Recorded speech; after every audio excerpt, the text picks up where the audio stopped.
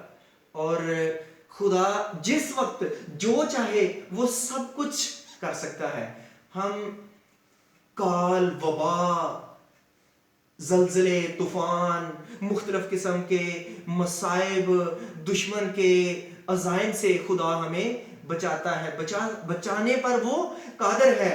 اور ہر بات پر ہر چیز پر اس کی مرضی ہے اور اس کا اختیار ہے. اس لیے ہمیں اپنی مرضی کو خدا کی مرضی کے تابع کرنا ہے. ہم دیکھتے ہیں کہ جو نینوا کے لوگ تھے, نینوا کے لوگوں نے خاک پر بیٹھ کر توبہ کی, روزہ رکھا. لکھا ہے کہ انسان اپنی بری روش سے اور ہاتھ کے ظلم سے باز آیا اور خدا نے اپنا ارادہ بدلا اور اس غضب کو موقوف کر دیا. تو خدا ہمیں بھی بحال کرے گا, معاف کر دے گا. ضرورت کس بات کی ہے؟ ضرورت ہے دل سے توبہ کرنے کی, سیاہ کاریوں کو ختم کرنے کی, تو خدا ہمیں بھی بحال کر دے گا. خدا ہمیں اس کلام سے برکت بخشے. ہم دعا کریں. خداوند ہم اس دکھ کی گھڑی میں تیرے حضور آتے ہیں, اپنی غلطیوں خطاؤں بدکاریوں کا خداوند تیرے حضور اقرار کرتے ہیں. خداوند تو ہمیں معاف کر, ہمارے ملک کو اور پوری دنیا کو خداوند تو بحال کر دے. خداوند تو ہمیں فضل بخشے کہ ہم تیرے ڈر اور خوف میں چلیں. خداوند تو ہمیں اپنے ساتھ چلنے کا گہرا فضل بخش دے. مسیح یسوع کے نام سے آمین.